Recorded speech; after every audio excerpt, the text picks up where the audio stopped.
All right, good morning, guys. So I'm going to go over what your first marking period test is going to be over. First and foremost, it's obviously going to be over the first marking period, which is pages 9 through 36 in your online book that we read as a class, and it will cover these chapters. Okay, let me see how many chapters that is. It will cover these 22 chapters. Okay? If you have not read this, you need to read it by Wednesday or Thursday because that is when your test is. Wednesday for A day, Thursday for B day. There will be 10 questions. 9 are short answer. When I say short answer, I mean 2 to 3, I would say 2 to 5 sentences.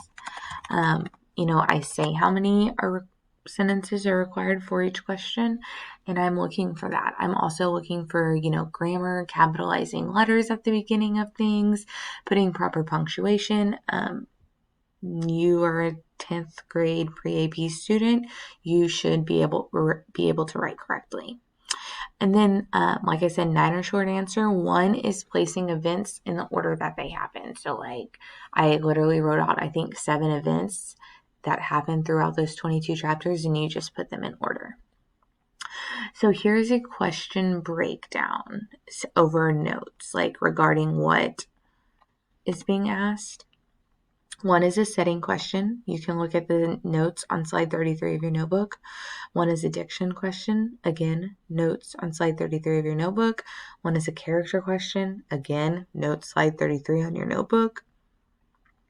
1 is an opinion question. 1 is a prediction question. And 4 are comprehension questions. So you'll see that is 5, 4, and then that placing events in order would make it 10. The example for comprehension questions are: explain how Melinda responds when this happens, or explain so-and-so's response to this. You will have 60 minutes to take the test and 1 chance to take it. It will be password protected. I will give you the password at the beginning of class tomorrow. And depending on grades, I may offer extra credit, I may offer another chance, or I may not. So your best bet is to do your best and try your hardest. Again, if you have not read these chapters, you need to read them again. If you have read them, you maybe need to read them again just to refresh your memory.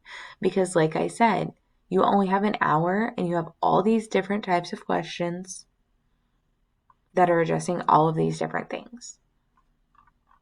Let me know if you have any more questions.